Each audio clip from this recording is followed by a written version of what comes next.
তো গাইজ দেখেন আমরা কোন জায়গায় আসছি, কি সুন্দর জায়গা না? গুগল ম্যাপ আমাদেরকে রাহাত ভাই ফলো করে নিয়ে আসছে। এই যে দেখেন, বুঝতেছেন, কেউ গুগল ম্যাপ দেখে অভিজ্ঞতা ছাড়া কেউ গুগল ম্যাপ ধরে আসবেন না, আসলে এই অবস্থা হবে। আর এদিক দিয়ে একটু আগে গাড়ি উঠাইতে কি কেমনটা গেছে, ওই নিচের থেকে গাড়িটা উঠাইতে হয়েছে এই পাশে। এখন আগে টান দিয়ে যাই, এখন আবার কোন দিকে যাইতে হবে আল্লাহ মোহাম্মদই জানে। গাড়ি আসলে একটা রুটেই চলতেছে, মানে ওই পাশের রুটটাই ইউজ করতেছে। এখন দেখি, লেটস সি। রাত ভাই বলতেছে ঢুকা যাবে, হ্যাঁ ঢুকে গেছে।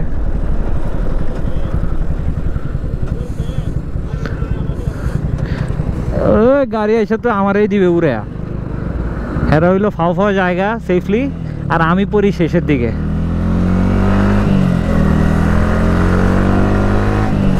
গাইজ আসলে এই ট্যুর যে আজকে কখন শেষ হবে, আজকের ট্রিপটা তেঁতুলিয়া, এটা আদৌ শেষ হবে কিনা আল্লাহ মাহবুদি জানে। রাস্তা রাস্তায় শুধু বাধা আর বাধা। একটু টান দেই, পুরোটা রোড যদি এরকম প্লেন থাকতো, পুরো টেকনাফ তেঁতুলিয়া মারা যেত 8-9 ঘন্টায়। আল্লাহ রে,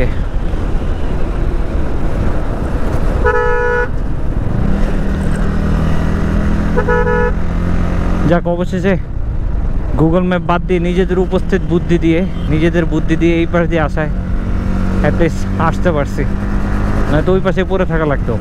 আরও কি অবস্থা হইতো এমন যদি হইতো যে উল্টা পাশ দিয়ে অনেকটুকু গেছি, গিয়ে দেখি রাস্তা বন্ধ, তাইলে তো আরও বেশি প্যারা খাইতাম।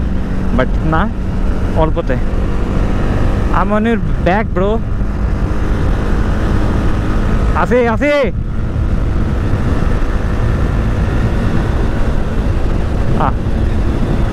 এরকম রোড হলে তো কথাই নাই। একসাথে আপনার কত ব্লিঙ্ক করতেছে? এফ মিটার কি অন হয়েছে? এফ ট্রিপ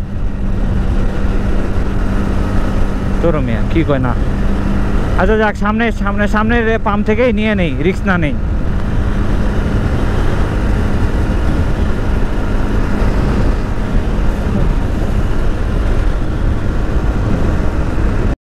এটা জায়গাটার নাম কি? জায়গাটা কোন দিকে গেছে?